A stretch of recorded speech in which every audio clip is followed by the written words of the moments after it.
So good evening, guys. So let's wait for some people to join in. Okay, as the link is shared, people will join in. Sorry for the inconvenience. There was a delay because of the technical issues that we were facing. I hope all of you would join in for the pathology nephrology revision session today. Okay, so let some people join in first, and then we'll begin with the actual session. In the meanwhile, I hope all of you have revised, all of you have went through your notes of pathology. Okay, so and it becomes easier for you once you have revised all your notes, at least, so revision becomes much easier. Okay, so I hope people would join in the while. I'll be starting the session. Okay, so let's begin. Okay, so first of all, I hope you have gone through your notes that you have for pathology. If you are a Fmge student, you have gone through your notes of Dr. Tarun sir. So without any further delay, we are beginning our session for pathology today. We'll be discussing the nephrology aspect of pathology. We'll be discussing about kidney. Okay, so let's begin with our session today. So I welcome you all to this session by me, Dr. Omkar Sangita Diliparasonone. This is a nephrology revision session from the pathology point of view. Okay, first of all, before beginning the session, I would actually try to focus on the basics of nephrology, okay, because I feel it is of utmost importance before actually solving the MCQs that you know each and every point about nephrology, at least the basics. Okay, so first of all, we'll be talking about the basics.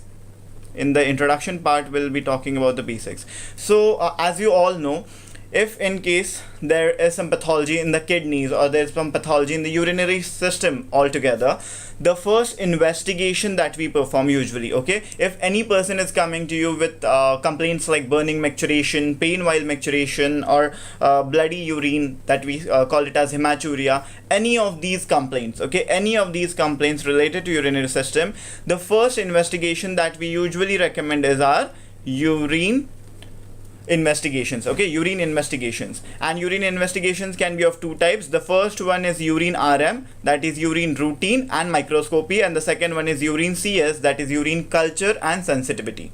So whenever we are suspecting any kind of infection, we will try to run urine CS for the fact that we know the organism, and then we treat the patient accordingly. Okay, so urine CS is for any infections, whereas urine routine microscopy is done for any of the diseases that we come across. Okay, for urine routine and microscopy, the three most important things that we check for is your urine albumin, okay, urine albumin, urine sugars that we check. Okay, these are the two most important things, and the next one are urinary cells. Okay, so we check for any kind of cells that can be seen. These cells can be your RBCs, this cell can be your WBCs, any of these. Okay, and the most important thing, on microscopic examination whenever we perform, along with cells, we can also see, okay, these cells, as I've told you, these can be either your RBCs, okay, which are seen during glomerulonephritis. These can be your WBCs, which are seen due to any infections like your urinary tract infection, and it can be any kind of epithelial cells. Okay, the shedding of epithelial cells can be seen, whereas we can also see different kind of casts. And what are casts? So please remember, casts are mainly made up of TAM horsefall proteins. This question came in your AIMS examination once. Please remember, the urinary casts are mainly made up of TAM horsefall proteins. This question is important. Please remember, urinary casts are mainly made up of TAM horsefall proteins. Okay, there can be different kind of casts, and I want you people to remember about these different kind of casts, because one-liners can be asked from these thing. So please remember, the first cast that we need to know is your hyaline cast, and hyaline casts are seen where? So please remember, hyaline casts are seen in normal individuals. It can also be seen in cases of dehydration. It can also be seen in cases of dehydration, also in cases of pyrexia, that is your fever. So hyaline casts are seen in normal individuals, dehydration and fever.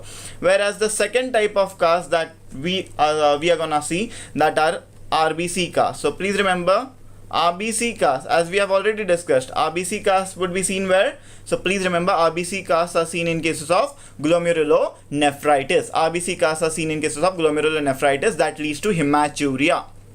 Next, WBC cast. This we have also discussed. WBC cast would be seen where there is infection. So these are seen in cases of pyelonephritis. These would be seen in cases of pyelonephritis. Whereas the next one that we need to know are your lipid cast. So please remember, lipid fatty cast would be seen where?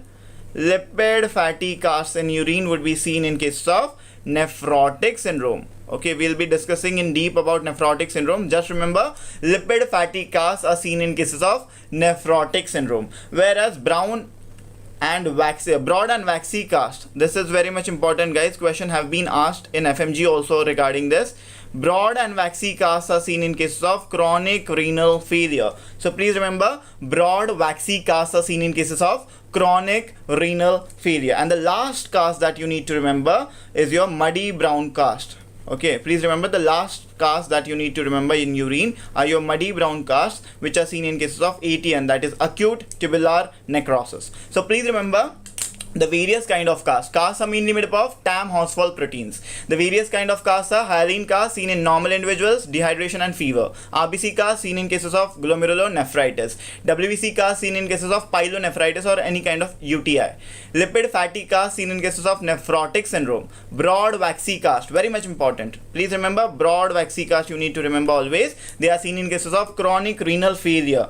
Okay, and muddy brown cast, they are seen in cases of acute tubular necrosis. Okay, please remember, this is important.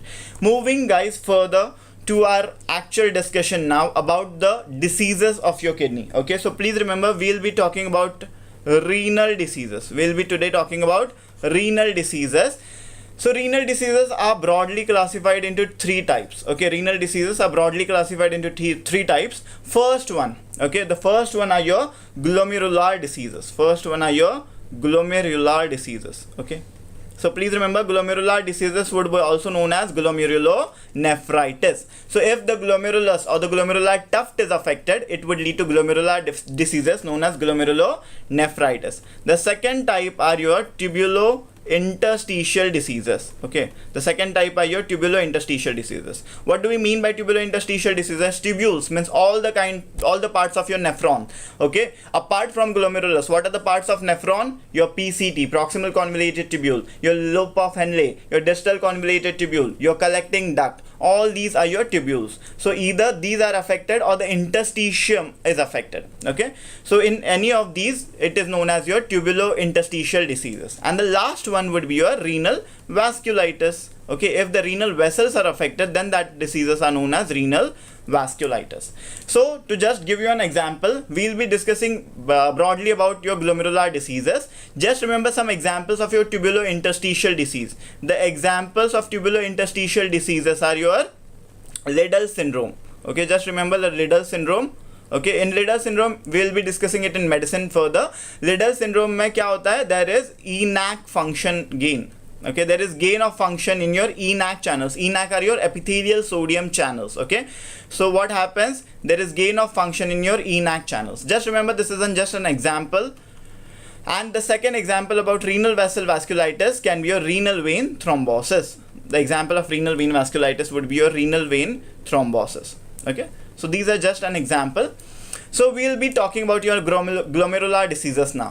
Glomerular diseases are subdivided into two types. As we all know, glomerular diseases are subdivided into two types. And yes, please guys, feel free to answer in the chat box. Okay, I'll be checking your answers in the meanwhile, because today's discussion would be in a retrograde fashion where we'll be actually coming across some MCQs. We'll solve those MCQs and then we'll be discussing about each and every disease, okay, of the glomeruli. So please remember, glomerular diseases are broadly classified into your nephritic syndrome. They are classified into your nephritic syndrome, and the second one being your nephrotic syndrome. Okay, so nephritic syndrome and nephrotic syndrome are the two types of glomerular diseases. Okay, so now let's see what are the differences between these. First of all, talking about your nephritic syndrome. यहाँ पे क्या होता है? There is proteinuria. Proteinuria, please remember, proteinuria is common in both. Proteinuria is also seen in nephritic. It is also seen in nephrotic. So what is the difference? How to have a differential diagnosis in between both of these based on the proteinuria? So please remember, in cases of nephritic syndrome, the proteinuria is less than 3.5 grams per day. Okay, in cases of nephritic syndrome, the proteinuria is less than 3.5 grams per day. Whereas next one, due to proteinuria, what happens? As proteins are lost, okay, as proteins are lost, the plasma oncotic pressure would be decreased, and as soon as the plasma oncotic pressure decreases, there is extravasation of fluid, and this extravasation of fluid would lead to edema. This extravasation of fluid leads to edema. So please remember, the second feature is edema. Third one, there would be hypertension. Third feature of nephritic syndrome is hypertension. Fourth feature is hematuria. Very much important. This is a differential feature in both of these. So hematuria is present in nephritic syndrome, whereas absent in nephrotic syndrome. And what do we mean by hematuria? Hematuria means more than 3 RBCs per high power field of microscope. How is hematuria defined? Hematuria means more than 3 RBCs per high power field of microscope. So hematuria is seen in cases of nephritic syndrome. And the last one, that is azotemia. And what is azotemia? Accumulation of nitrogen or accumulation of urea inside the body, that is known as azotemia. Okay, so the features of nephritic are proteinuria less than 3.5 grams per day, edema, hypertension, hematuria, and azotemia. Now let's discuss about nephrotic syndrome. What are the features that we will see in nephrotic syndrome? So please remember, the first and the most important feature of nephrotic syndrome is a massive proteinuria. क्या है most important feature? So please remember, it is a massive proteinuria. And what do we mean by massive proteinuria? It is more than 3.5 grams per day of proteinuria. So please remember, massive proteinuria, also known as nephrotic range proteinuria, it is more than 3.5 grams per day of proteinuria. The second feature, and which protein is predominantly lost? So please remember, in cases of nephrotic syndrome, the protein which is predominantly lost is nothing else but your albumin, and that causes hypoalbuminemia. That causes hypoalbuminemia. And the third feature, as again proteins are lost, plasma oncotic pressure decreases, that leads to extravasation of fluid and finally leading to edema. So please remember, these are the 3 essential features to diagnose nephrotic syndrome. That is nephrotic range proteinuria more than 3.5 grams per day, hypoalbuminemia, and third is edema. Whereas the other features are just present, okay, they are not essential, okay, those are not essential criteria. Okay, so please remember, what are the other features seen in nephrotic syndrome? And those are hyperlipidemia. Okay, triglyceride and cholesterol levels would be increased, and due to this hyperlipidemia, there would be excretion of these lipids leading to lipiduria. Okay, there is also lipiduria seen. And the last feature that you need to remember, and which is very much important, and those are your coagulation abnormalities. Okay, those are your coagulation abnormalities. And what is the basic coagulation abnormality? Please remember, with other proteins there is loss of antithrombin 3. With the other proteins there is loss of antithrombin 3, which leads to hypercoagulable state of blood. So just summarizing once, nephrotic syndrome, what are the features seen? The 3 essential criteria are massive proteinuria more than 3.5 grams per day, hypoalbuminemia, edema. The other features are hyperlipidemia leading to lipiduria, and lastly coagulation abnormalities due to loss of antithrombin 3. Now guys, this was the basis of your nephritic and nephrotic syndrome. Okay, now just giving you some examples to remember for nephritic and for nephrotic syndromes. Okay, just giving you some examples. So please tell me, can you just summarize the examples of nephritic syndrome in the chat box? Please tell me, guys. Any one of you can just tell me about the examples of nephritic syndrome. Nephritic. Please tell me in the chat box. The examples of nephritic syndrome are. So please remember, guys, now I'll be telling you about the examples of nephritic syndrome, and the examples are, let's see. Okay, so talking about, just a minute, let me change the color once. Yeah, so talking about nephritic syndrome, and what are the examples? which are seen in nephritic syndrome. Please remember the examples are your first is PSGN, that is Posttryptococcal glomerulonephritis. The next one is your RPGN, that is rapidly progressive glomerulonephritis. Third one is your Alport's syndrome. Fourth one is your good pasture syndrome. And the last one is your IgA nephropathy. Don't worry guys, we'll be discussing each of them in details. The next one, what are the examples of nephrotic syndrome then? The examples of nephrotic syndrome, please remember, those are MCD, that is minimal change disease. The second one is FSGS, that is focal segmental glomerulosclerosis.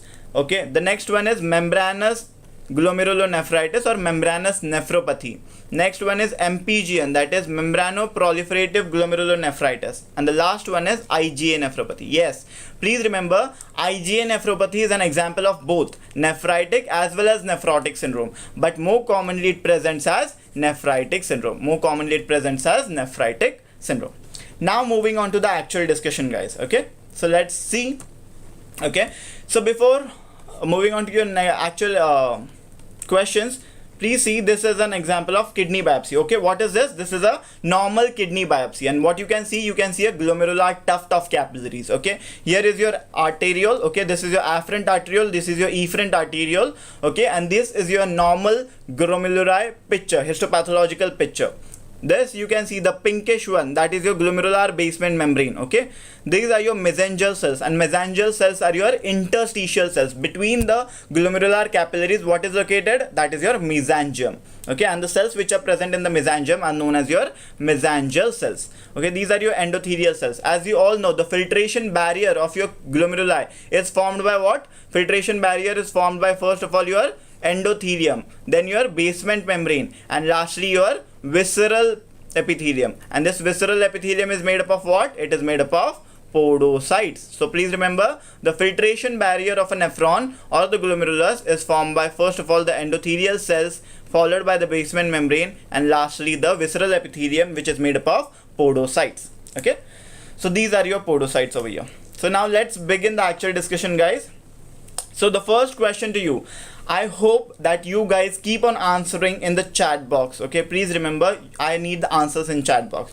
The first question is, a 6-year-old girl, okay, a 6-year-old girl is brought with complaints of generalized body swelling. Okay, it's brought with the complaints of generalized body swelling. Okay, urinary examination reveals grade 3 proteinuria. Grade 3 is massive proteinuria. Please remember, grade 3 means massive proteinuria. Also remember the age of the girl. Okay, along with presence of hyaline and fatty casts. Okay, hyaline and fatty casts. Now it is becoming easier. Okay, she has no history of hematuria. Which of the statements about her condition is true?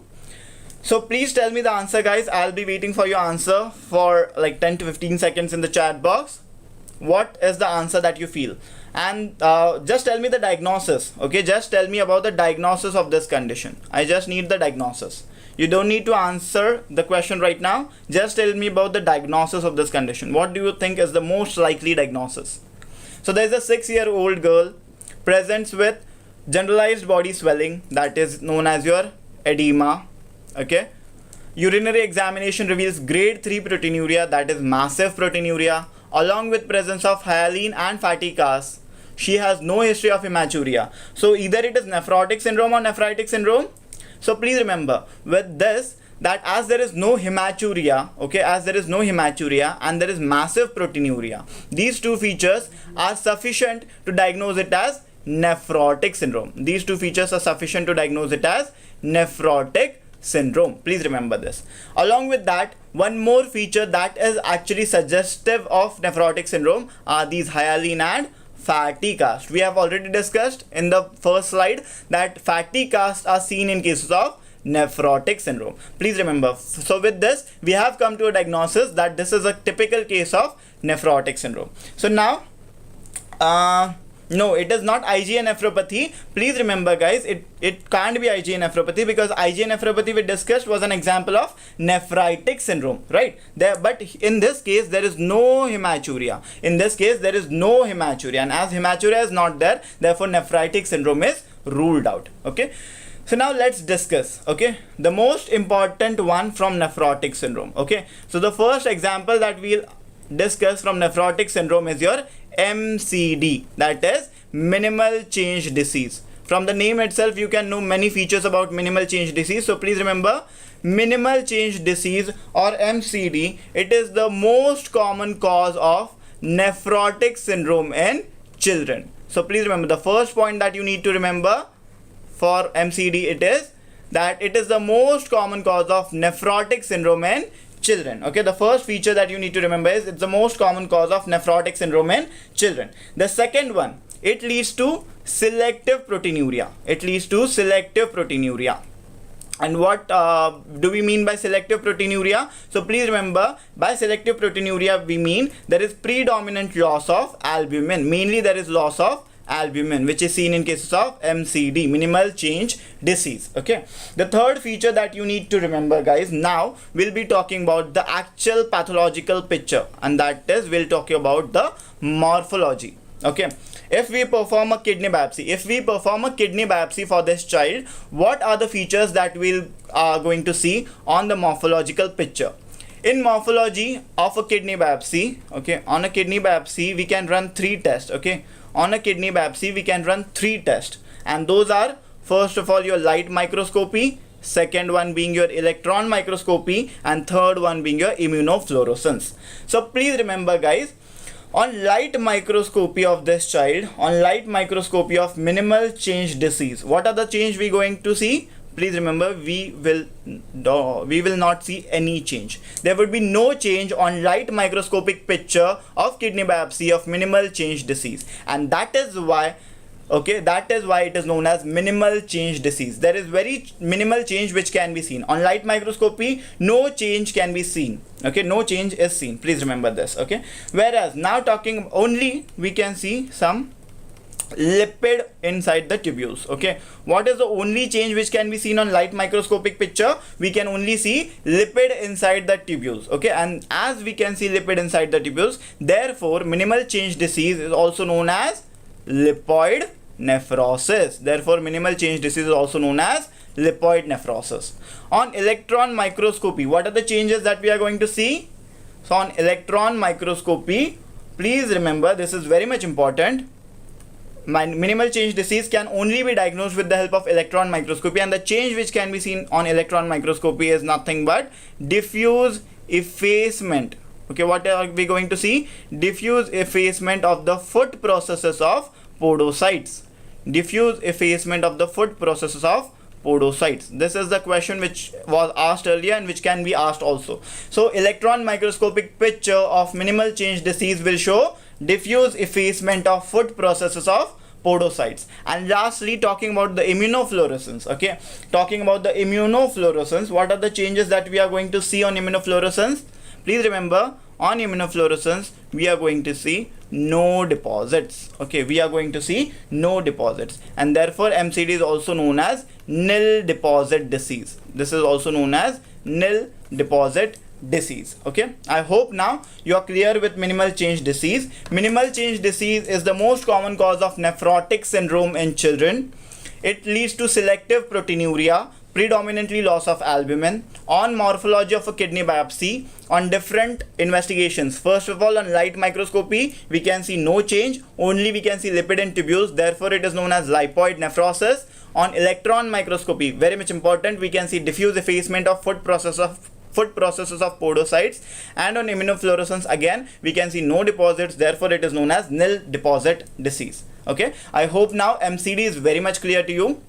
Okay, just before guys starting with the next question, I would like you all to focus on the fact, okay, in any cases of glomerulonephritis, the investigation that we are going to perform is your kidney biopsy, and on kidney biopsy we will see the morphology of your kidney biopsy. Okay, morphology of your glomerulus. And morphology of your glomerulus can be assessed by 3 different investigations. And what are these 3 different investigations? First is your light microscopy, second is your electron microscopy, and third is your immunofluorescence. Okay, so please remember, light microscopy is going to tell whether there is proliferation seen or not. Okay, whether you can see proliferation. Second, electron microscopy is going to tell you about deposition.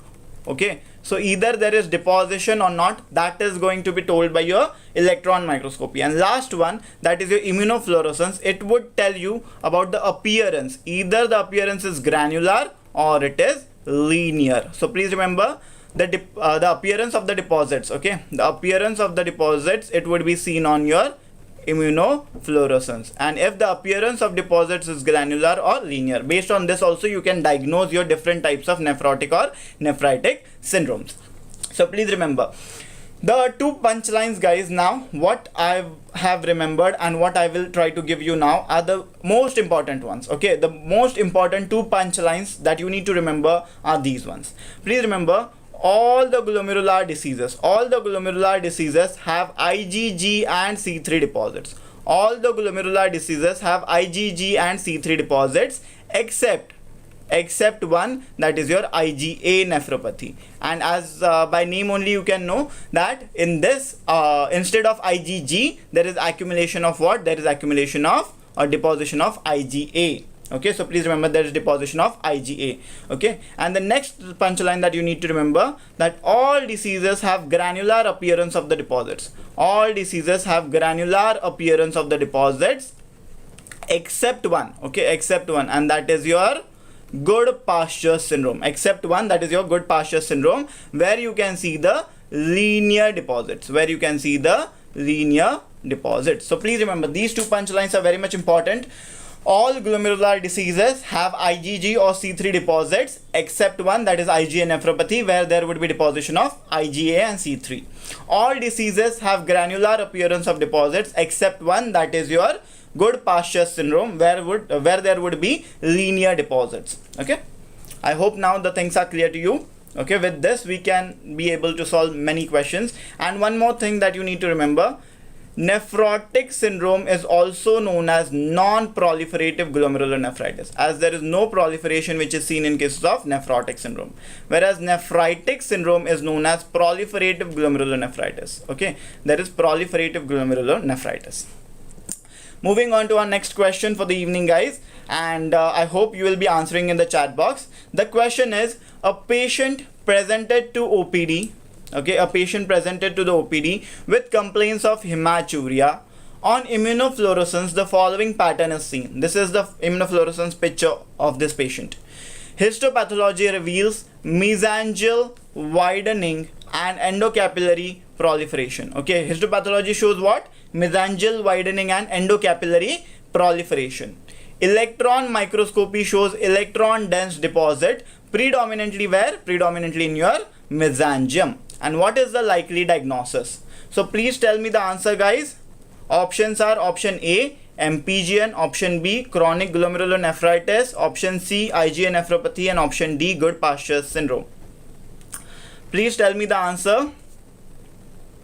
What do you think is the most probable answer for this? So please remember this. Okay, now I'll help you come to a diagnosis. First of all, the patient is presenting with hematuria. The patient is presenting with hematuria, and that is very much suggestive of which syndrome? That is very much suggestive of nephritic syndrome. Now you have narrowed down your thinking to nephritic syndrome. Now think about all the examples of nephritic syndrome that are there. Okay, so histopathology reveals what? Mesangial widening and endocapillary proliferation. I've told you in nephritic syndrome there is proliferation seen. Okay, so mesangial widening is the key point over here. Next one, electron microscopy shows electron dense deposits, predominantly where? In the mesangium again. Yes, very good, Gitu. The answer over here is option C, IgA nephropathy. Now let's talk about IgA nephropathy. Okay, let's talk about IgA nephropathy. Important ones. The important points to be remembered about IgA nephropathy, guys. Please remember the most important point, that it is the most common cause of glomerulonephritis worldwide. So please remember, if the examiner asks you which is the most common cause of glomerulonephritis worldwide, your answer should be IgA nephropathy. And it is also known as what? It is also known as Buerger's disease. It is also known as Buerger's disease. Please don't confuse it with the other Buerger's disease seen in surgery, that is also known as thromboangiitis obliterans, which is seen in smokers. Okay, that is a totally different thing. This is about Buerger's disease, also known as IgA nephropathy, which is the most common cause of glomerulonephritis worldwide. And how are we going to diagnose it? So please remember, we will check for morphology. And as I have told you, morphology में हम 3 investigations run करते हैं, and the 3 investigations that we run are, first is your light microscopy. What is the change that you are going to see on light microscopy? Please remember, on light microscopy in IgA nephropathy, you can see mesangial widening. You can see mesangial widening, and also you can see IgA deposition. You can also see IgA deposition.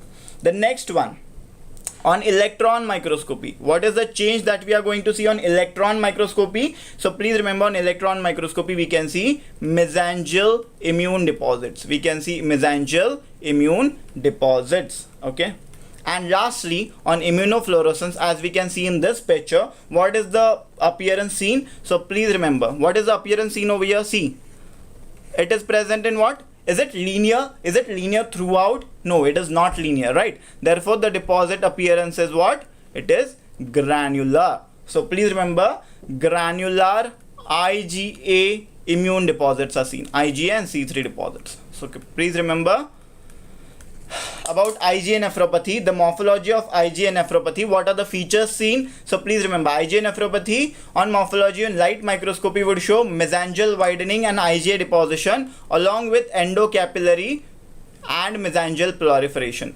Along with endocapillary and mesangial proliferation. Okay, please remember.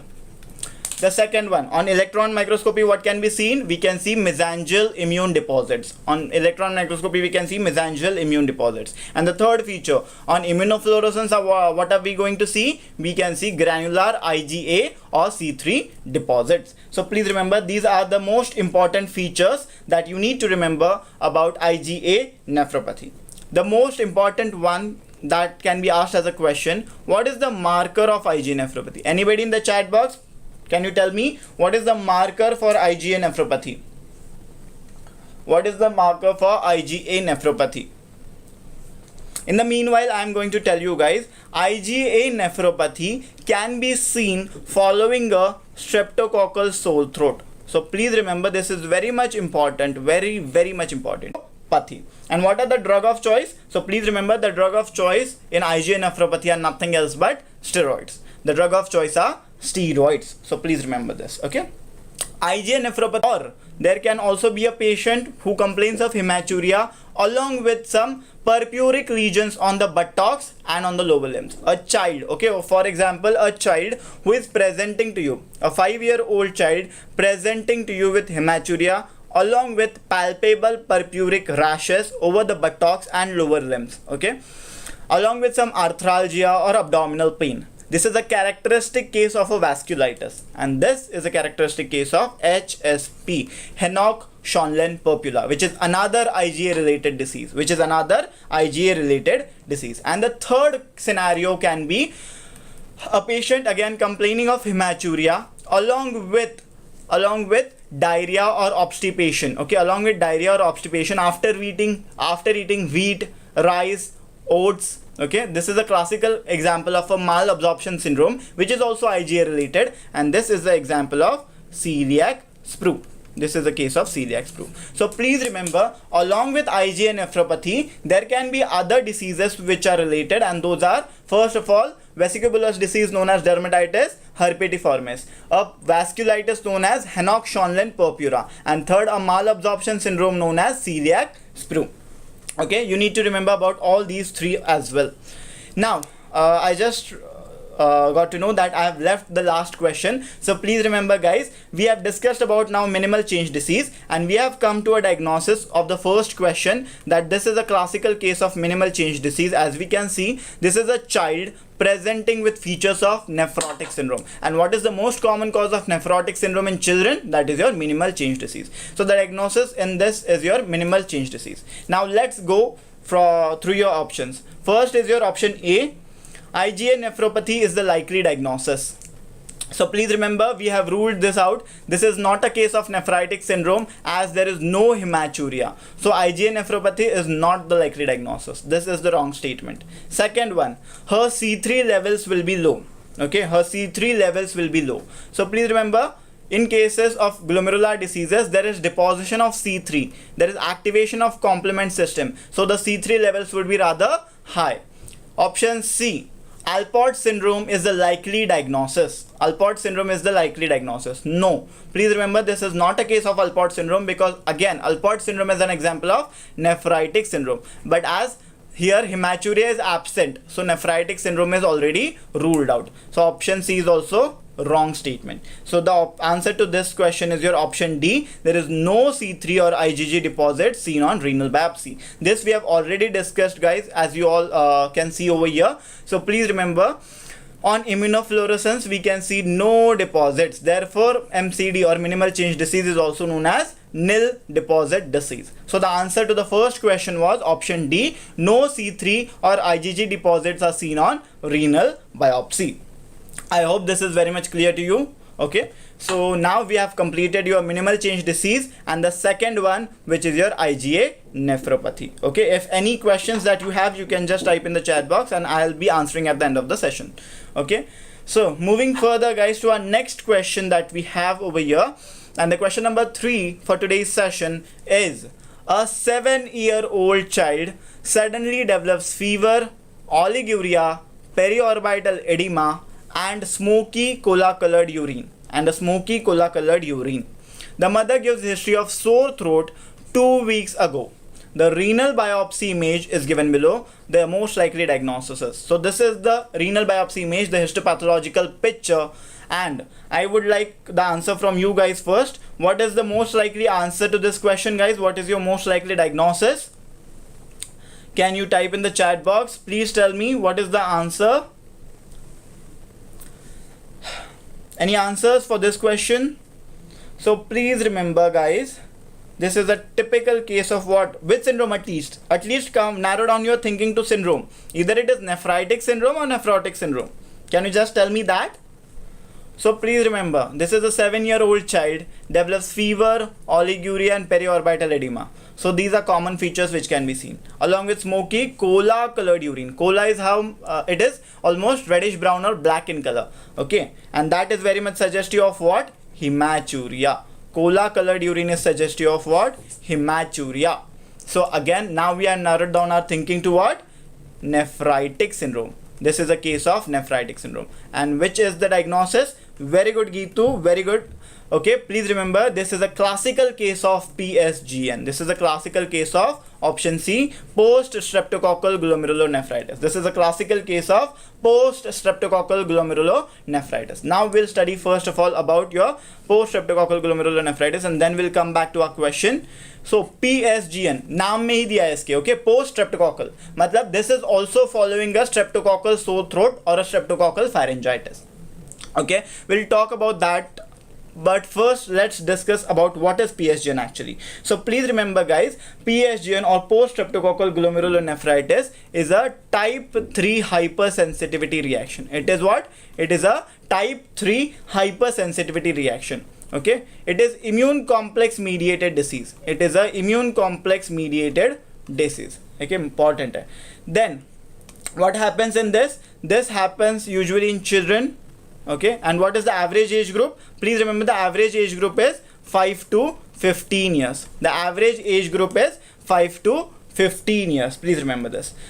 Okay, and the characteristic feature, it occurs following a streptococcal sore throat. It occurs following a streptococcal sore throat or a streptococcal pharyngitis. Okay, it occurs following a streptococcal sore throat or a streptococcal pharyngitis. But what is the difference? IgA nephropathy was also occurring following a streptococcal pharyngitis. So what is the basic difference between PSGN and IgA nephropathy? So please remember, PSGN usually occurs 2 to 3 weeks after a streptococcal sore throat. Okay, if the patient complains of hematuria, 2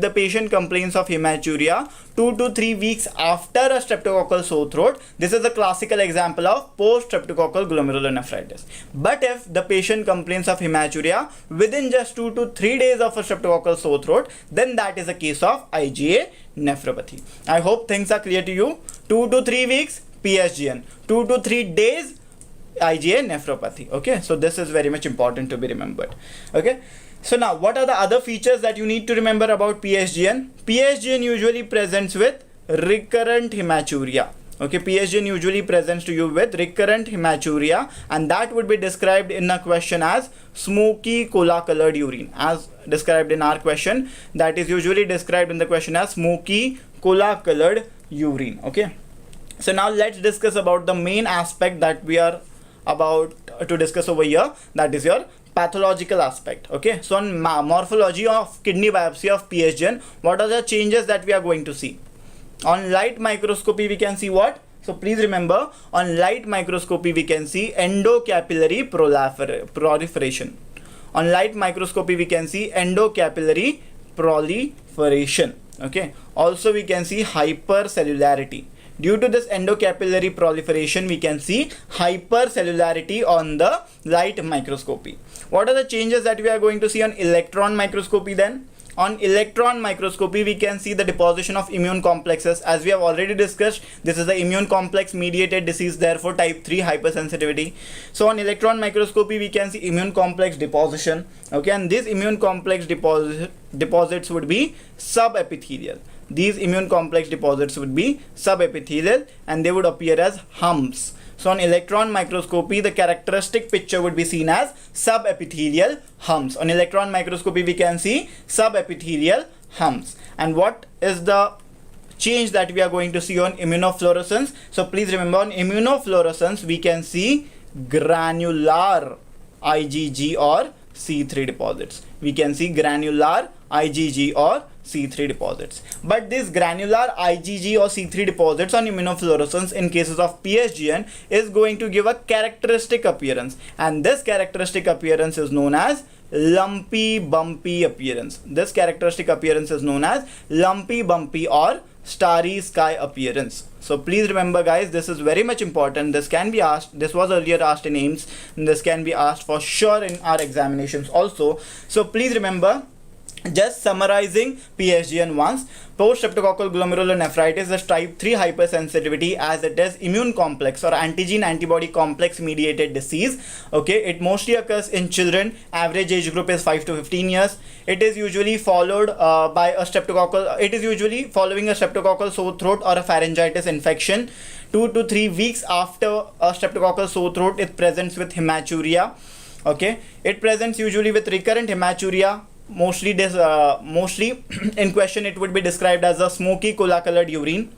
On morphology, light microscopy, we can see endocapillary proliferation, which will be seen as hypercellularity. Electron microscopy pe there is immune complex deposition, which would be seen as subepithelial humps. On immunofluorescence, there would be granular IgG or C3 deposits, giving a typical or characteristic lumpy bumpy or a starry sky appearance.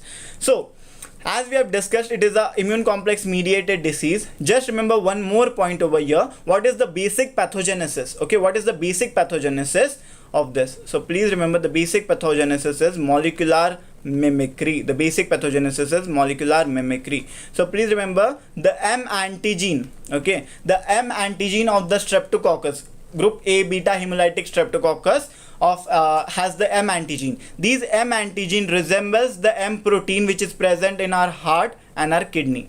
Okay, this M antigen of Streptococcus, it resembles the M protein present in our heart and kidney. Okay, so As body forms antibodies against this M antigen of Streptococcus, these antibodies would also act on the M protein of our myocardium, that is heart, and also our kidney tissues, and that leads to this hematuria or any of the rheumatic fever manifestations that are seen. So please remember, what is the basic pathogenesis? It is molecular mimicry or cross reactivity, it is known as, because the M antigen of Streptococcus resembles the M protein in our myocardium or kidney tissue. Therefore, the antibodies which are formed by the body, they also attack our myocardium or kidney tissues. And this is the basic pathogenesis. Okay, and what is the drug of choice again? So please remember, usually PSGN. Okay, PSGN is usually a self-limiting disease. It is a self-limiting disease. It resolves on its own. But in case if you need to use some drug, please remember those are your penicillins. Okay. So as we all know, benzathine penicillin is the drug of choice for any of the group A beta hemolytic streptococcal infections. Okay, please remember this. Group A beta hemolytic streptococca is very much important because it is a predisposing factor now for PSGN, also for IgA nephropathy, and lastly also for your rheumatic heart disease or rheumatic fever. Okay, moving further guys to our next question. Before that, just see the histopathological image. Okay, so please remember what you can see over here. This is your glomerulus. Okay, this is your glomerulus. Okay, normal glomerular picture we have seen, normal histopathological picture, but in this image what can be seen? Please remember, there is hypercellularity. Okay, there is increased proliferation inside the capillaries. So there is hypercellularity on light microscopy, which is usually seen in cases of post-streptococcal glomerulonephritis. But usually the other features that are there in the question, the history is very much suggestive of post-PSGN. If you don't if you're not able to also go via the image, the histopathological image is also not suggestive of any disease, or you are confused with the image, please remember the history will always point towards the diagnosis. The history and the symptoms are always pointing towards the diagnosis. You just need to know the like the history properly, the age group, the sex, and the symptoms. Moving further to our next question guys. Now the next question for today is a patient with recurrent hemoptysis. A patient with recurrent hemoptysis and renal failure undergoes a renal biopsy, which reveals presence of crescents. Very much important. It reveals presence of what? It reveals presence of crescents in most of the glomeruli. Immunofluorescence reveals linear deposits of IgG and C3. The most likely diagnosis is. Anybody? What is the answer? Options are option A, Goodpasture syndrome, option B, Wegener's granulomatosis, option C, acute post-infectious glomerulonephritis, and option D, focal segmental glomerulosclerosis. Anybody? What is the likely answer over here? So please, anybody can tell me what is the answer? So please remember guys, okay, I'll be discussing about this first. Okay, this is a classical case of your RPGN, but which type of RPGN, that I'll tell you in meanwhile. So what is RPGN? RPGN is your rapidly progressive glomerulonephritis. What is RPGN? RPGN is rapidly progressive glomerulonephritis. Okay, rapidly progressive matlab it can very rapidly progress to renal failure. Okay, it can very rapidly progress to renal failure. Therefore, it has worst prognosis out of all the syndromes. Okay, so RPGN is usually divided into three types: type 1, type 2, and type 3 RPGN. Okay, type 1 RPGN is antibody mediated. Type 1 RPGN is antibody mediated. Type 2 RPGN is immune complex mediated, also known as antigen antibody complex mediated. And type 3 RPGN is also known as pauci-immune. Type 3 RPGN is also known as pauci-immune. Okay, so type 1 RPGN is a the classical example of type 1 RPGN is Goodpasture syndrome. The classical example is Goodpasture syndrome.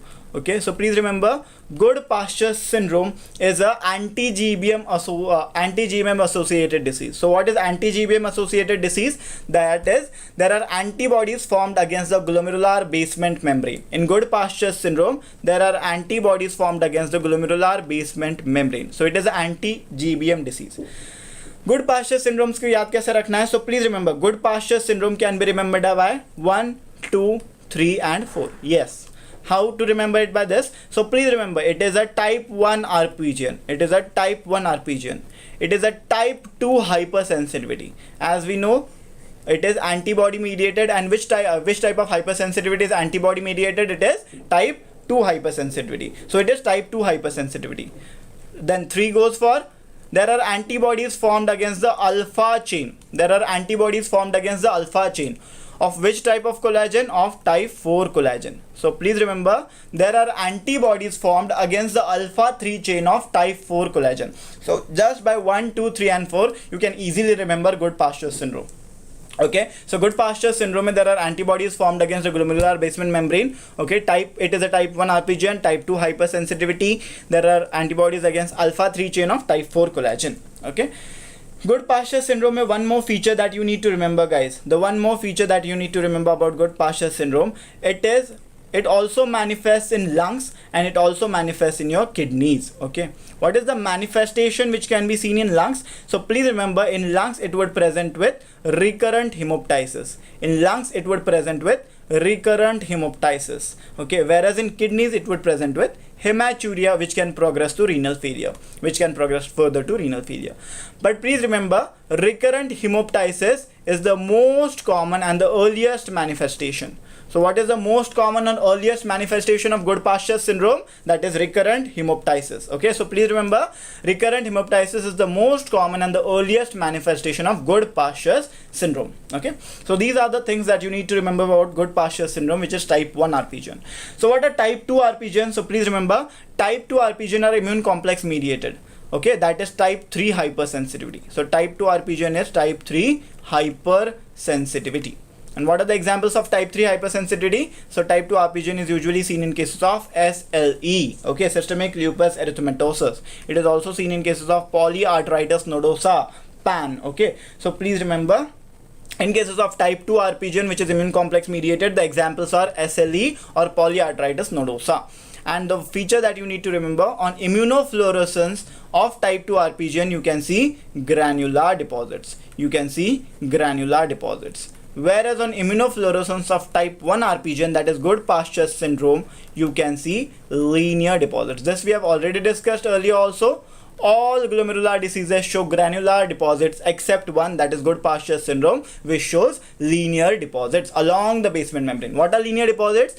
The deposits are along the basement membrane. Okay, and as we all know, as Goodpasture syndrome is anti-GBM associated, therefore the deposits would be seen along the basement membrane, and these deposits give what appearance? These deposits give linear appearance. Very much important to be remembered. Okay, whereas type 3 RPGN, it is known as post-immune, and please remember, it is the most common type of RPGN. Type 3 RPGN is post-immune RPGN, and it is the most common type of RPGN. It is the most common type of RPGN.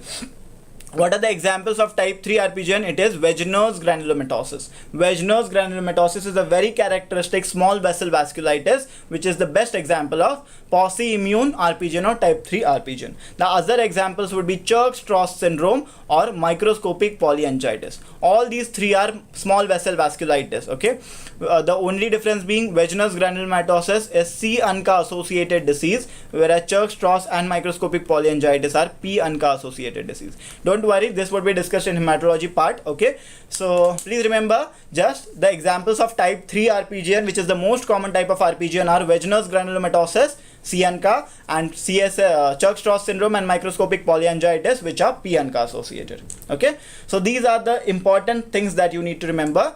And lastly, on immunofluorescence of type 3 RPGN, what can be seen? So please remember, no deposits are seen on immunofluorescence of type 3 RPGN. No deposits are seen on immunofluorescence of type 3 RPGN. I hope now things are very much clear. Let's come back to the question and just discuss about this one. What are this? These are crescents. So please remember, guys, in cases of RPGN, that is rapidly progressive glomerulonephritis, the characteristic feature that is seen on histopathological examination, the characteristic feature which is seen is crescents. Okay, so please remember, what are crescents? Crescent means half moon shaped. Okay, so please remember, there would be involvement of the glomeruli in this fashion. Okay, half moon shaped fashion when the glomeruli would be involved. Okay, and these are known as your crescents. Okay, so please remember, more than 50% of glomeruli if show crescents, this is the characteristic case of RPGN. If more than 50% of glomeruli are showing crescents, this is a characteristic case of RPGN. Okay, so if out of 10, 6 glomeruli shows crescents, then this is a characteristic case of rapidly progressive glomerulonephritis. Okay. So now a patient with recurrent hemoptysis means what? There is lung involvement along with renal failure, undergoes a renal biopsy which shows or reveals the presence of crescents in most of the glomeruli. Immunofluorescence reveals linear deposits. Again, linear deposits. This is the second keyword. First keyword was recurrent hemoptysis, second keyword was crescents, and the third keyword is linear deposits of IgG and C3. And the most likely diagnosis. Just answer, guys, now. I hope now things are very much clear. RPGN, we have narrowed down our thinking to RPGN. Okay, type 3 RPGN is posse-immune, but in that, were there deposits seen on immunofluorescence? No, there were no deposits seen on immunofluorescence. So type 3 RPGN is ruled out. Type 2 RPGN, what were the RPGN immunofluorescence? They were granular deposits. So again, type 2 RPGN is also ruled out. So what is the answer? So please remember, type 1 RPGN, that is your Goodpasture syndrome, is your answer. So please remember, the answer to this question is option A, Goodpasture syndrome. Okay, as there is lung involvement which presents with recurrent hemoptysis, there is hematuria which has further progressed to renal failure. On biopsy, there is crescents which are seen, and lastly, there are linear deposits on immunofluorescence. Okay, this is a classical case of Goodpasture syndrome, which is type 1 RPGN, type 2 hypersensitivity, antibodies formed against alpha 3 chain of type 4 collagen. Okay, 1, 2, 3 and 4. By this you can remember Goodpasture syndrome. I hope things are very much clear to you now. Okay, very much important. Along with this, I want you guys to just focus on this one as well. Okay, we'll be discussing focal segmental glomerulosclerosis also over here.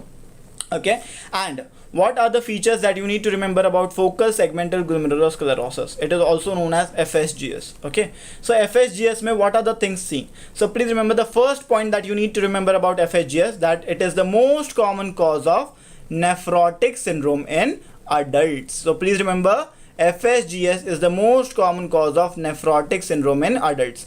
Okay, a similar kind of question we have discussed earlier. Most common cause of nephrotic syndrome in children was minimal change disease, and most common cause of nephrotic syndrome in adults is FSGS. Okay, please remember, FSGS, there can be multiple causes of FSGS. There can be primary causes of FSGS, or there can be some secondary causes, and these secondary causes of FSGS are very much important because they can be given in the question. Okay, there can be a case of HIV.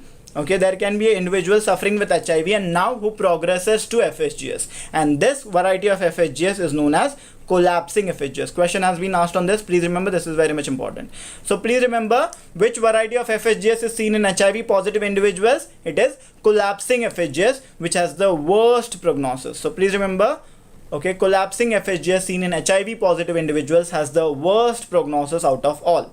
Okay, it can also be seen in cases like Hodgkin's lymphoma. Okay, FSGS can also be associated with Hodgkin's lymphoma. It is also associated with reflux nephropathy. Okay, it is also associated with reflux nephropathy. It is also associated with heroin abuse. Okay, so if there is a case of heroin addict who presents with some nephrotic syndrome like features, that can be probably a case of FSGS, and it is also associated with sickle cell anemia. So please remember, FSGS is the most common cause of nephrotic syndrome in adults. It is also associated with HIV, in which it would present as collapsing FSGS, which has the worst prognosis out of all. It is also associated with other diseases like Hodgkin's lymphoma, reflux nephropathy, heroin abuse, and sickle cell anemia. And the most important feature that you need to remember, जो उसके नाम में ही दिया गया, okay, FSGS, the name itself tells you what are the changes that you are going to see on morphology. On morphology of FSGS, the name itself tells you what are the changes which are going to be seen. So please remember, on light microscopy, what we can see, on light microscopy we can see focal. Okay, focal change means less than 50% of glomeruli would be affected. Focal change means less than 50% of the glomeruli would be affected. Segmental means a portion of the glomeruli is affected. A portion of glomerulus is affected. That is segmental. And sclerosis means fibrotic changes would be seen. So please remember, by the name itself you can know that light microscopic picture of FSGS would show less than 50% glomerular are affected, a portion of the glomerulus is affected, and sclerosis or fibrotic changes are seen.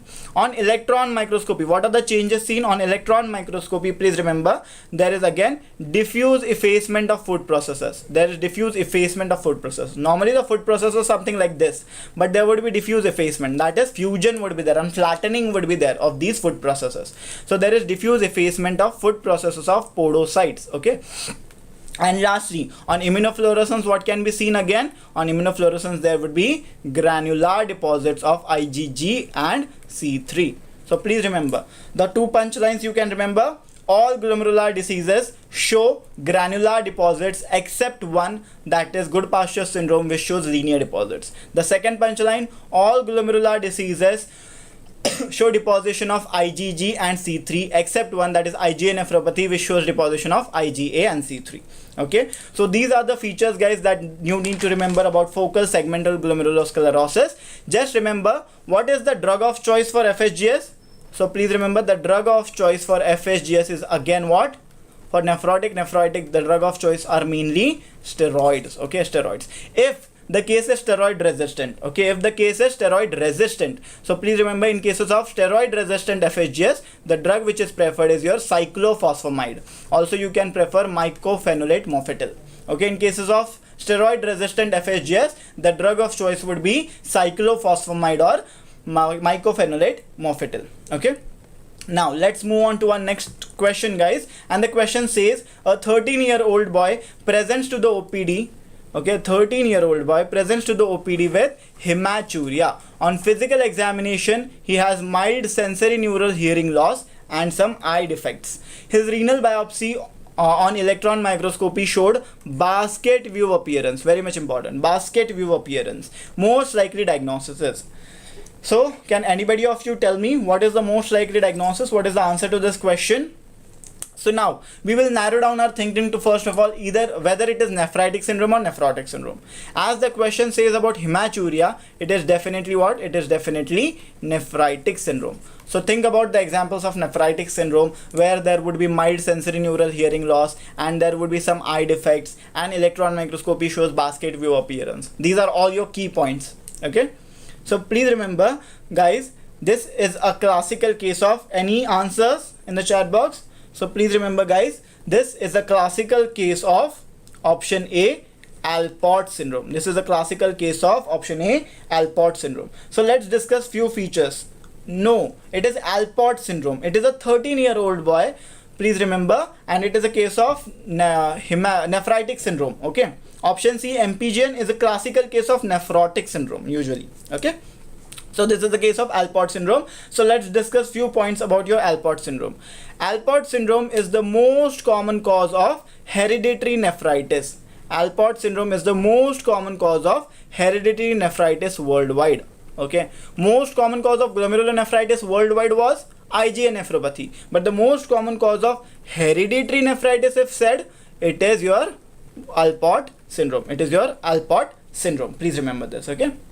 Then Alport syndrome follows all pattern of inheritance. It follows all patterns of inheritance. All patterns of inheritance. But the most common pattern of inheritance that Alport syndrome follows, and the question was asked on this, the most common pattern of inheritance that Alport syndrome follows is X-linked dominant. Which is the most common pattern of inheritance that Alport syndrome follows? It is X-linked dominant. It is X-linked dominant. What is the basic mutation which is seen? What is the basic pathogenesis of Alport syndrome? So please remember, the basic mutation which is seen in cases of Alport syndrome is that there is mutation in the alpha 5 chain of type 4 collagen. There is mutation in the alpha 5 chain of type 4 collagen, and type 4 collagen is present over where? It is present in your basement membrane. Please remember, guys, it is very much important. Type 4 collagen is present in your basement membrane, and in Alport syndrome there is mutation in the alpha 5 chain of type 4 collagen. Mutation in the alpha 3 chain or antibodies against the alpha 3 chain of type 4 collagen was seen in Goodpasture syndrome. Okay, these two things are very much important to be remembered. Next one, Alport syndrome is usually, just remembered by the clinical picture of can't see, okay, can't see, can't pee, and can't hear. Okay, these are the three words that you need to remember. So please remember, Alport syndrome can be remembered by these three punch words, that is can't see, can't pee, can't hear. So by can't see, what do we mean? By can't see, we mean there are some ocular or eye defects which are seen. And what is the eye defect which is usually seen in Alport syndrome? A for Alport, A for anterior lenticonus. Okay, A for Alport, A for anterior lenticonus. Okay, there is a conical curvature of your lens which is seen. Okay, lens would be something like this. Okay, I'll show you the image. Okay, as we move on. So please remember, the ocular defect which is seen in cases of your Alport syndrome is anterior lenticonus. Can't pee. Can't pee means there would be some renal pathology, and that renal pathology is your hematuria would be there. Okay, hematuria would be there. And lastly, can't hear means the patient would present with some ear defects, that is sensory neural hearing loss. There would be mild to moderate SNHL or sensory neural hearing loss which is seen in cases of Alport syndrome. This is how you remember Alport syndrome. Okay, now coming to our kidney manifestation. So please remember, hematuria is the most common and the earliest manifestation of Alport syndrome. So please remember, if asked what is the most common or the earliest manifestation of Alport syndrome, the answer should be hematuria is the most common and earliest feature of Alport syndrome. So please remember the other feature that you need to remember in Alport syndrome. Let's discuss about the morphology. Okay, again we are discussing about the pathological point of view. So morphology, on light microscopy we cannot see any change. So please remember, Alport syndrome cannot be diagnosed based on the light microscopy. Okay, so please remember, on light microscopy there would be no change seen in cases of Alport syndrome. So we move further to our electron microscopy. So what are the changes which can be seen on electron microscopy? So please remember, on electron microscopy we can see basket view appearance. Okay, this is very much characteristic. Remember this, on electron microscopy of Alport syndrome we can see the basket view appearance, which is due to the thinning and splitting of your basement membrane. Thinning and splitting of basement membrane leads to the characteristic appearance, that is basket view appearance, on electron microscopy of Alport syndrome. Okay, Alport syndrome. These are the two most important things that you need to remember. And what is the treatment that we give? So please remember, usually in Alport syndrome renal transplantation is the only treatment that is preferred, but just to control your symptoms, ACE inhibitors can be given. To control the symptoms, ACE inhibitors can be given in cases of Alport syndrome. Okay, I hope now Alport syndrome is very much clear to you guys now. Okay, so along with this, as there was confusion between MPGN, so let's discuss some few points about MPGN. MPGN is not that much important, but yes, remember it, because anytime the question can be asked on MPGN also. And what do we mean by MPGN? MPGN is membranoproliferative glomerulonephritis. So by the name itself you can know membrano also and proliferative also. So this is an overlap of nephritic as well as nephrotic syndrome, right? So MPGN or membranoproliferative glomerulonephritis shows nephritic as well as nephrotic changes. It shows nephritic as well as nephrotic changes. But please remember, nephrotic changes are much more common in MPGN. Nephrotic changes are much more common in cases of MPGN. So when we perform a kidney biopsy of an MPGN patient, okay, and we check for morphology, on light microscopy what is the change that can be seen? So please remember, on light microscopy of MPGN we can see membranous thickening. What we can see? We can see membranous thickening along with mesangial proliferation. Naam hai na? We can see membranous thickening, membrano, and we can see some proliferation, and this proliferation is mesangial proliferation. Okay, important one to be remembered. Whereas on electron microscopy now, on electron microscopy along with silver stain. So please remember, on silver staining on electron microscopy, what is the change seen? So please remember, on electron microscopy along with silver stain, we can see the tram track appearance. We can see a tram track appearance, also known as double contour basement membrane. Double contour basement membrane. So the basement membrane would be seen like this. Okay, so it is due to the deposition of your immune complexes, due to which the basement membrane is divided into two, and it can be seen as your tram track appearance or double counter basement membrane on electron microscopy on silver staining of your MPGN biopsy. Okay, the most important feature that you need to remember about MPGN is the marker for MPGN. Okay, this is the recent addition. The marker for MPGN is what? the MPGN marker is antibodies against the phospholipase A2 receptors. What is the marker for MPGN? Antibodies against the phospholipase A2 receptors. And how is MPGN treated? So please remember, MPGN is marker against antibodies for phospholipase A2 receptors is the feature of membranous glomerulonephritis. It is a feature of membranous glomerulonephritis. Please remember, it is a feature of membranous glomerulonephritis. Okay, MGN. Moving further, guys, to our next question, and that says, a 56-year-old man presented with blurring of vision to ophtho-OPD and was referred for a nephrology opinion in view of edema. As there was edema, he was also referred to your nephrology clinic. Fundus examination revealed microaneurysms, dot blot hemorrhages and cotton wool spots. Whereas on urine dipstick, 3+ proteinuria was detected. On urine dipstick, kitna proteinuria? 3+ proteinuria. I have already told you 3+ proteinuria is characterized as massive proteinuria. Histopathology image is given below. What are the lesions suggestive of? What is the histopathological picture suggestive of? That we need to tell. Okay. So first of all, let's come to a diagnosis. This is a 56-year-old elderly male presenting with blurring of vision. Okay, and there are some fundus examination changes seen, that is microaneurysms, dot blot hemorrhages, cotton wool spots. And if you have studied your ophtha, so please remember, if you have studied your ophtha well, you would be knowing microaneurysms, dot blot hemorrhages and cotton wool spots are very much characteristic of diabetic retinopathy. They are very much characteristic of diabetic retinopathy. So now you know this is a characteristic case of diabetes mellitus. Okay, this is a case of diabetes mellitus where there are some diabetic retinopathy changes seen. And as there is a microvascular change, diabetic retinopathy, there would be also another microvascular change, that is diabetic nephropathy. And that is the reason for your edema. So now you have come to a diagnosis. The diagnosis for this question is what? The diagnosis for this question is diabetic nephropathy. Okay, the diagnosis is diabetic nephropathy.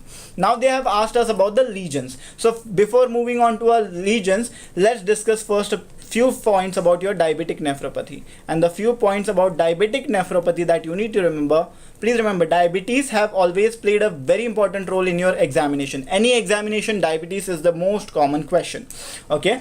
So please remember the features that you need to remember about diabetic nephropathy. First important point, that diabetic nephropathy is the most common cause of chronic kidney disease or end-stage renal disease. So please remember, diabetic nephropathy is the most common cause of chronic kidney disease or end-stage renal disease worldwide. Okay, the first point. Next point. Okay, diabetic nephropathy mein, what is the prognostic marker? The best prognostic marker is what? The best prognostic marker is the duration of diabetes. The best prognostic marker is the duration of diabetes. This question was previously asked. That is why I am actually focusing on this point also. Please remember, the best prognostic marker is not the severity. It is not the control of HbA1c. It is the duration of diabetes, which leads to which is the most important prognostic factor in cases of diabetic nephropathy. Okay. Next one, the earliest lab parameter which is affected. The earliest lab parameter which is affected in cases of diabetic nephropathy, it is your elevated GFR. The GFR is elevated. Why? It is a nephropathy, right? Rather, the GFR should be decreased. There should be oliguria. But please remember, in the initial stages, the earliest feature which is seen is increased or elevated GFR. That is due to renal hypertension. That is seen due to renal hypertension. And the next change that is seen is microalbuminuria. Okay, the next change which is seen as microalbuminuria, and microalbuminuria is defined as 30 to 300 milligrams per day of albumin loss in urine. Okay, 30 to 300 milligrams per day of albumin or protein loss in urine. It is termed as microalbuminuria. These are the most important two earliest lab parameters that are seen in cases of diabetic nephropathy. Okay, if they asked you about the earliest histopathological change, then your answer should be what? Diffuse pass positive thickening of basement membrane. Okay, diffuse pass positive thickening of basement membrane is the earliest histopathological change. Diffuse pass positive thickening of basement membrane. Okay, what is the most common histopathological change? Okay, the answers differ at each point. Please remember, earliest histopathological change, diffuse pars positive thickening of basement membrane. Most common histopathological change, then the answer changes to diffuse glomerulosclerosis. Then the answer changes to diffuse glomerulosclerosis. And if the question still changes to most specific or the most characteristic histopathological change, most specific or most characteristic histopathological change in diabetic nephropathy, the answer would be Kimmel-Steele-Wilson nodules. The answer would be Kimmel-Steele-Wilson nodules. So please remember, these are the most important features that you need to remember about diabetic nephropathy, guys. Okay, so diabetic nephropathy is the most common cause of chronic kidney disease or end-stage renal disease worldwide. The best prognostic marker is duration of diabetes. Earliest lab parameter affected is elevated GFR followed by microalbuminuria. Earliest histopathological or biopsy change seen as diffuse pars positive thickening of basement membrane. Most common histopathological change seen as diffuse glomerulosclerosis, and most specific or characteristic histopathological change seen as Kimmel-Steele-Wilson nodules. Now let's move on to our next to our last question then. So please remember, what are the changes seen? So please remember, what is the answer? Option A, wire loop lesions? No. Option B, Kimmel-Steele-Wilson nodules? Yes. Answer option B is your answer, that is Kimmel-Steele-Wilson nodules are the most characteristic or specific change seen in cases of diabetic nephropathy on a histopathological examination. Okay, these all are your Kimmel-Steele-Wilson nodules which can be seen. Okay, these are all your Kimmel-Steele-Wilson nodules which can be seen. Okay, wire loop lesions are seen in what? So please remember, kidney biopsy pe if there are wire loop lesions, they are very much characteristic of SLE. So please remember, wire loop lesions are seen in cases of lupus nephritis. Lupus nephritis is associated with systemic lupus nephritis. Systemic lupus erythematosus. So please remember, in cases of SLE, when there is lupus nephritis or kidney involvement, the characteristic histopathological change seen is wire loop lesions. Collapsing FSGS, we already know it is associated with what? HIV, and has the worst prognosis. And renal amyloidosis, please remember, renal amyloidosis has different changes. Okay, it is actually assessed on your Congo red stain. It is assessed on your, the best stain for, just remember the most important point for amyloidosis. The most important point that you need to remember about renal amyloidosis is, for biopsy we use the Congo red stain for amyloid. The Congo red stain is the most specific stain used for amyloid. Okay, and kidney is the most common organ involved in cases of generalized amyloidosis. Kidney is the most common organ involved in cases of generalized amyloidosis.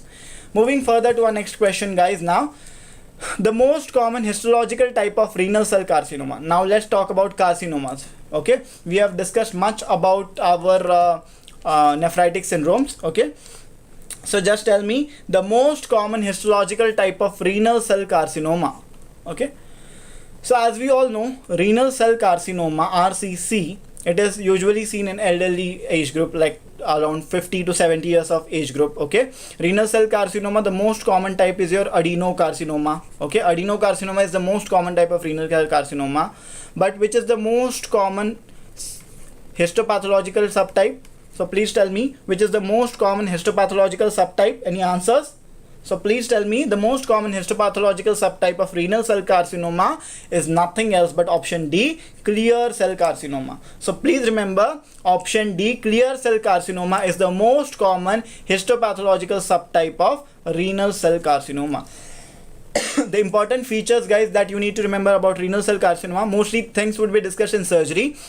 But the most common pole affected is your upper pole of kidney. The most common pole affected is the upper pole of the kidney. The most common clinical picture or the most common symptom that the patient would present with is a painless hematuria. Okay, the most common symptom that the patient would present in cases of renal cell carcinoma is your painless hematuria, and the most common type is adenocarcinoma. Most common histological subtype is clear cell carcinoma. Okay, important one. Then moving further, guys, to our next question. Which among the following renal cell carcinoma histopathology shows large cells having plant cell-like appearance with a perinuclear halo? Anybody in the chat box, can you tell me which among the following renal cell carcinoma histopathology will show large cells with plant cell-like appearance along with a perinuclear halo? Okay, can you tell me? Plant cell-like appearance, as you all know, plant cells are polygonal in shape. Okay, hexagonal hote usually plant cells. Okay, and there is a perinuclear halo around the nucleus can be seen. So which type of renal cell carcinoma would present with this kind of biopsy picture? So please remember guys, this is your option A, chromophobe. Okay, so please remember, answer is A, option A, chromophobe type of renal cell carcinoma have large cells having a plant cell like appearance with a perinuclear halo. Okay, so please remember chromophobe type. Okay, and chromophobe type has a good prognosis. So please remember chromophobe type has good prognosis among all the other renal cell carcinoma. Okay, so please remember this chromophobe type. Chromophobe usually affects the cortical part of your collecting duct. Okay, chromophobe type of renal carcinoma is seen usually in the cortical part of your collecting duct. It is seen in cortical part of the collecting duct. Whereas the collecting duct carcinoma which is seen, okay, collecting duct carcinoma which is seen, it usually affects the medullary part of your collecting duct. It affects the medullary part of collecting duct, and the most important feature, it has the worst prognosis. So yaad rakhna, please remember, don't confuse yourself. Cortical part of collecting duct affected, then it is a chromophobe type and it has the good or best prognosis. But if collecting duct carcinoma mein there is medullary part of collecting duct which is affected and it has the worst prognosis. Okay, don't confuse with this. Okay, and the most common histopathological subtype is clear cell carcinoma. Okay, and in renal cell carcinoma, as we all know, if there is less than 4 centimeter involvement, we perform partial nephrectomy. If there is more than 4 centimeter involvement, we perform total nephrectomy. Okay, right. Moving further to our next question, which among the following bladder cancer is the most common in schistosoma infestation of the bladder? So this is a case of schistosomiasis. So anybody can tell me, this is a very common question repeated multiple times and I hope you guys have also gone through it. Which is the most common type of bladder cancer which is seen in cases of schistosomiasis? Which is seen in cases of schistosomiasis. Can anybody tell me? Please remember, schistosomiasis mein which is the most common type of bladder cancer which is seen? Okay, first let's talk about bladder cancer. Urinary bladder cancer. Very good, very good, very good. The answer over here is squamous cell carcinoma. Option B, squamous cell carcinoma is your answer. So please remember, the bladder cancer which is associated with schistosomiasis is nothing else but squamous cell carcinoma. And now if I ask you, which is the most common type of bladder cancer, then your answer would be? The most common type of bladder cancer, then your answer would be? Please tell me, the most common type of bladder cancer, then your answer would be? Please remember, the most common type of bladder cancer is your transitional cell carcinoma. Most common type of your bladder cancer is your transitional cell carcinoma. Okay, so please remember how to just remember about the most common type of cancers. So please remember, what is the basic epithelium? Okay, what is the natural lining of that organ is the most common type of carcinoma seen. Okay, esophageal carcinoma, squamous cell lining hoti hai esophagus mein, therefore the most common type of esophageal carcinoma would be squamous cell carcinoma. Okay, in bladder, the normal epithelium is your transitional epithelium, therefore the most common type of carcinoma seen is your transitional cell carcinoma. Easy, right? So please remember this. Okay, so most common type of bladder carcinoma seen is transitional cell carcinoma. Okay, whereas the carcinoma of bladder cancer which is associated with schistosomiasis is your squamous cell carcinoma, which is the second most common type. Okay, investigation of choice for bladder cancer is nothing else but cystoscopy plus biopsy. Investigation of choice is cystoscopy plus biopsy. But please remember, in cases of renal cell carcinoma, we do not usually perform biopsy. So please remember, this is very much important. Usually jahan cancers aate, we tend to mark biopsy as the investigation of choice, and that is usually right in 90% of the cases. But in cases of renal cell carcinoma, if you perform a biopsy or a fine needle aspiration cytology, the needle, when you pull back, it would spread all the malignant cells throughout your abdominal wall, and therefore that there is a risk of metastasis. Therefore biopsy is contraindicated in cases of renal cell carcinoma. Therefore the investigation of choice in renal cell carcinoma is your CECT abdomen. It is your CECT abdomen. Okay, please remember. Moving further guys to our next question. A young girl was admitted to the medical ward as a case of seizure disorder. On physical examination, she was found to have the below finding. What is this below finding? Let's see. Which renal tumor is this girl most likely to suffer from? So I hope this you have gone through once, or if you are not, so please remember, there is a case of seizure disorder, okay, with this finding. And what is this finding? This is a subungual fibroma. This is what? This is a subungual fibroma. And this subungual fibroma is also known as Cohen's tumor. Now I hope that you will be able to answer this question. Subungual fibroma, also known as Cohen's tumor. Okay, so this is the finding which can be seen in the image over here. And Fmge disorder along with Cohen's tumor, this is a characteristic case that you will study in neurology also, and dermatology also you might have studied. This is a characteristic case of your tuberous sclerosis. This is a characteristic case of tuberous sclerosis.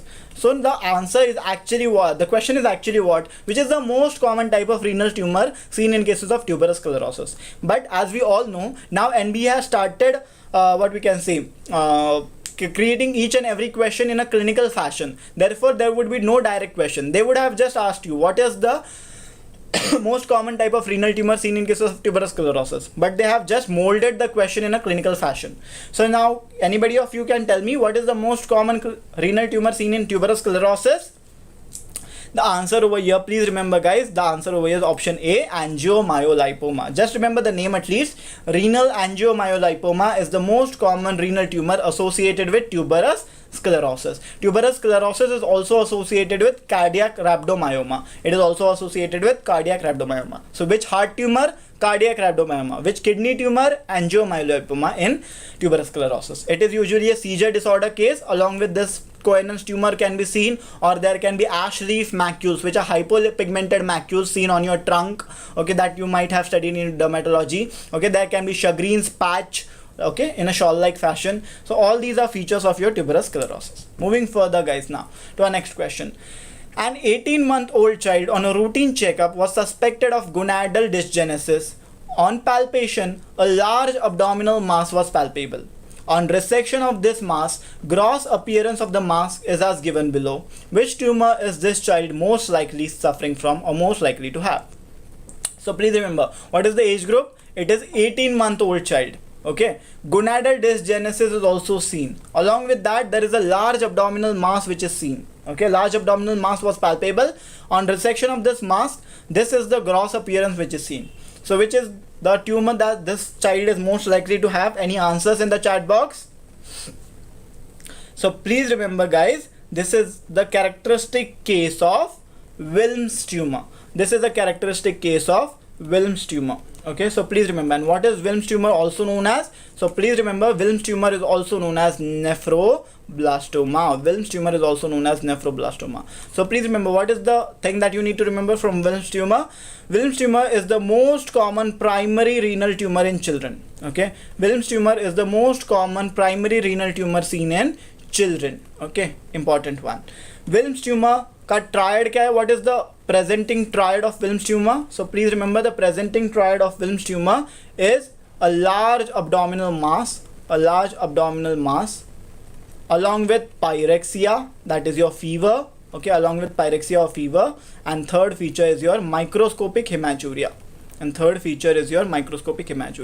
So please remember, the triad of Wilms tumor is what? Large abdominal mass, pyrexia or fever, and microscopic hematuria. Okay, this is a characteristic case of Wilms tumor. Wilms tumor is usually seen in which age group? It is usually seen in less than 3-year-old group. Okay, so please remember, less than 3-year-old child is most likely to suffer from Wilms tumor, which is the most common primary renal tumor in children. The triad you know, okay, and the treatment is definitely resection. Resection. Just remember, chromosome number 11 पे कुछ genes होते हैं which are mutated, which can lead to this Wilms tumor. Okay, so chromosome number 11 पे there is the WTS gene, that is Wilms tumor suppressor gene, and as this Wilms tumor suppressor gene is mutated, there can be appearance of Wilms tumor in children. Okay, if WT1 syndrome and WT2 syndrome is seen. Okay, WT1 syndrome is also known as Dennis-Drash syndrome. WT1 is also known as Dennis-Drash syndrome, whereas WT2 is also known as Beckwith-Widman syndrome. This you will study in your pediatrics. Beckwith-Widman syndrome. Okay, important one. इस पे question आया है Beckwith-Widman syndrome, when there is hemihypertrophy of any of one side of the limbs. Okay, one side of the body there is hemihypertrophy, there is macroglossia. Okay, there is large testis. All these are features of your Beckwith-Widman syndrome, and if it is present along with a large abdominal mass, the most likely tumor it is associated with is your Wilms tumor. So the answer to your last question, 18-month-old child means less than 3-year-old. Okay, gonadal dysgenesis is associated because it is associated with other two syndromes. syndromes. A large abdominal mass is palpable. Okay, so this is a characteristic case of option B, nephroblastoma, also known as Wilms tumor.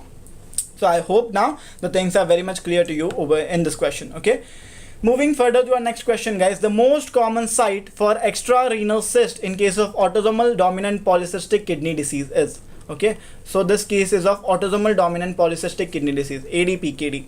And which is the most common site for extrarenal cyst apart from kidney? Which is the most common organ which is involved in cysts in cases of ADPKD? What is your answer, guys? Anybody from you? So please tell me what is the answer. Which is the most common site for extrarenal cyst in cases of autosomal dominant polycystic kidney disease? Please tell me. So please remember the answer over here is option A, liver. Okay, so please remember liver is the most common site for extrarenal cyst in cases of autosomal dominant polycystic kidney disease. As you usually know, in cases of autosomal dominant polycystic kidney disease, there are multiple cysts all over the kidney which are formed. Okay, and these can also be seen in cases of liver. Okay, so please remember autosomal dominant polycystic kidney disease. The important features to be remembered about ADPKD, okay, are the most common cause of death. The most common cause of death in cases of ADPKD are your hypertension related complications.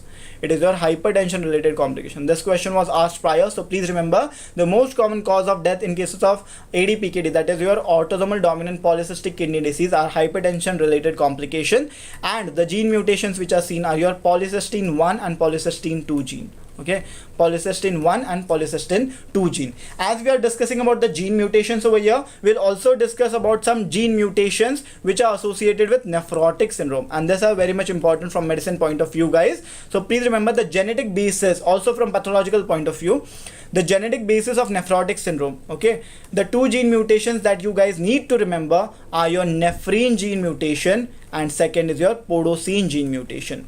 Okay, so please remember the most important two gene mutations for nephrotic syndrome you need to remember are nephrin gene mutation. Nephrin gene mutation can lead to congenital type of nephrotic syndrome. Nephrin gene mutation leads to congenital nephrotic syndrome of which variety? Of Finnish variety. Okay, so please remember Finnish type of congenital nephrotic syndrome is associated with nephrin gene mutation, also known as podosine 1 gene mutation, also known as podosine 1 gene. And okay, so please remember this. Okay, moving on to our next question, guys, that is the organism which is most commonly implicated as the cause for acute pyelonephritis. Okay, the organism which is most commonly implicated as the cause for acute pyelonephritis. What is acute pyelonephritis? It is urinary tract infection, right? So which is the most common organism causing UTI? Options are option A, Proteus species, option B, beta hemolytic streptococci, option C, Staphylococcus aureus, option D, Escherichia coli. And the answer to this question is, guys, anybody? Please tell me your answer. This is a very common question, very easy one. Okay, please remember this question was repeated multiple times. Most common cause of UTI. This is a one-liner, straight one-liner that you need to answer. The most common cause of urinary tract infection is your option D, E. coli. So please remember E. coli is a normal commensal of our urinary tract. So please remember E. coli is the most common cause of acute pyelonephritis or urinary tract infection. Please remember this. Okay, beta hemolytic streptococci, beta hemolytic group A streptococci, please remember it is the common cause for PSGN, post-streptococcal glomerulonephritis, also for IgA nephropathy and also for rheumatic heart disease or rheumatic fever. Okay, PSGN mein there would be hematuria 2 to 3 weeks after the streptococcal sore throat. IgA nephropathy mein there would be hematuria 2 to 3 days after a streptococcal sore throat. Okay, and rheumatic heart disease usually presents year after rheumatic fever. Okay, so please remember, I hope, guys, now this is very easy to understand. Okay, so just remember this one liner.